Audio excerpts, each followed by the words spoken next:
What's the latest draft intel we have? Okay, so over at ESPN, and we're getting closer and closer to the NFL draft. I still think we talked to Nick Harris yesterday. He thinks right now that where this is heading is that we're going to get Tetairoa McMillan as the Cowboys pick at number 12. That's depending on if he's there or not. But ESPN has collected all the different draft intel and had all their beat writers weigh in on where things stand currently with each team. So the Dallas Cowboys, who currently have picks number 12, 44, 76, and then a slew of day 3 picks. So the question posed to Todd Archer was, what is the most telling thing team owner Jerry Jones has said about the Cowboys draft plans? And Todd says, when it comes to the draft, Jones has kept all options open. He believes the depth in this class matches up with the Cowboys' needs. He doesn't believe they need to force a pick at a particular spot. So at least when it comes to the first round, the Cowboys can take the best player available. That would be a cornerback, wide receiver, offensive lineman, defensive lineman, or even running back. Quote, there's exceptions to every plan, and the draft brings that concept out really well, he said. That's from Todd. So then Jordan Reed, their draft analyst, it says, what are we hearing about the Cowboys draft? And Jordan says the Cowboys have been open about needing an explosive receiver opposite CeeDee Lamb, with Matthew Golden being heavily linked to them at the number 12 pick. Matthew Golden from the University of Texas actually visited with the Cowboys yesterday. He posted a picture on his Instagram of him hanging out with Jerry Jones. But it says running back is also a need for Dallas.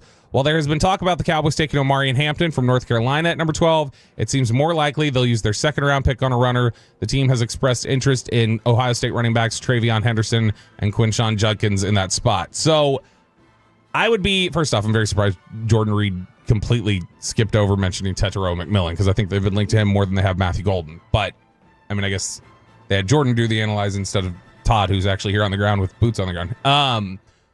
I think that Tetairoa McMillan makes the most sense to me right now, the receiver from Arizona. So that would be, like, if you had anyone you could take, you know, obviously within reason, like, you know, Travis Hunter doesn't fall. Yeah. I think if they're given who I anticipate will probably be there. So let's say Tet, Will Campbell, Membu. Membu and Campbell would be sleepers. So Membu, who's the edge from Mykel Williams from Georgia? No, the other one. Which Mike Green from Marshall?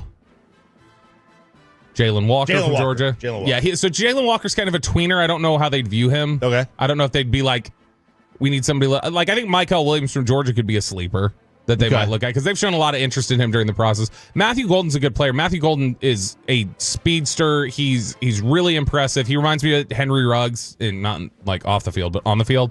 And so like I wouldn't mind having him opposite CeeDee Lamb. It's just that 12 might be a little rich for most people. Okay. McMillan was the number 1 receiver for forever. He was a top 5 pick, was considered pretty consistently, and it feels like people have gotten fatigued with him and have just grown tired. But man, to me, if you tell me they get Tetairoa McMillan in the first and Treveyon Henderson in the second, the Ohio State running back, I'm happy. There's very little you could do over the next few days that would upset me.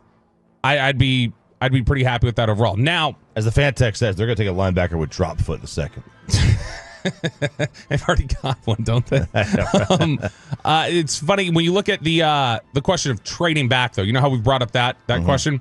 Jason Light, who is the Buccaneers GM, he had said yesterday that he thinks fewer teams are actually going to try to trade up in the draft. This is what he had said on Thursday during a pre-draft press conference with reporters. He said, I do think this year is going to be, and he said, I could be wrong, you're going to see maybe a little less people wanting to move up and offering enough to make it worth your while, just because the draft is pretty leveled out at a certain point. You might be able to get the same level of play in the second round as you can in the fourth round at certain positions, so I think you'll maybe see a little bit less of that. And we've talked about, there may be, for some teams, like only 10 first-round picks this year. Like that they go, that's a first-round graded player. And once you get past that group, you're looking at the next 50 players kind of all being similarly graded to you. And so some teams are just like, what do I want to trade up for? Why would I want to go up? I can pick that same kind of player and not give anything up.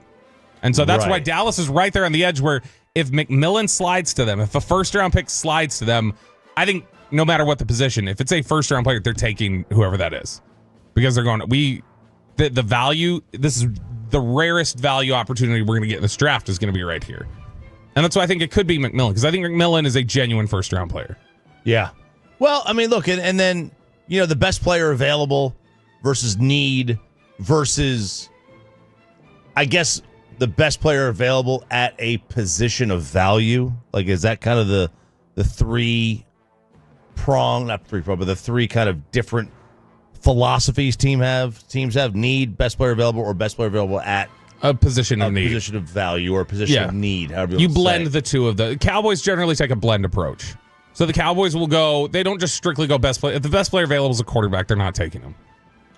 Right, unless it's like a certain draft. But I mean, like this year they wouldn't. For instance, a couple years back when they took Taco Charlton, the only first-round graded player they had left on their board was Dalvin Cook, and they didn't take him because they had Zeke. They'd taken Zeke the year before, so they go, okay, well, that's the highest graded player we have, but we're not taking him here. And so they look generally for, all right, what's our position of need, or can sort of be need. For instance, is tight end a need? No. Would they reach a point where maybe Tyler Warren would be so much better than what else is up there that they go, it's not necessarily a need, but we're not so secure in it that we can pass on the value here of how good he is.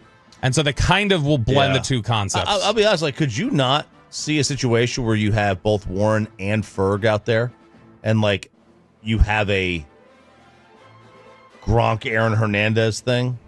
I mean, God, I hope you wouldn't have that. I mean, on the field. Yeah, on the field. Sorry. We're invoking Henry Ruggs and Aaron. That's a real advantage. Yeah.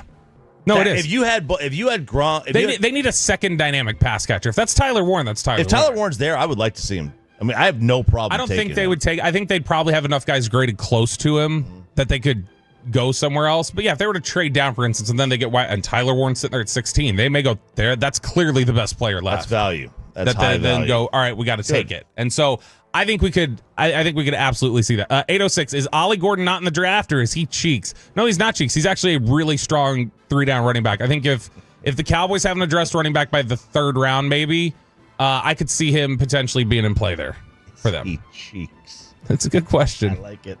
I like it. That's a good question. Okay, so now you right now expect them to. I would accept my guess is they stay, and my best guess at this moment is they take Tetairoa McMillan, which if they do that, you should be dancing in the streets, Cowboys fans. That guy is a monster. He is so good, and to me, that's a multiple-time Pro Bowler you're getting.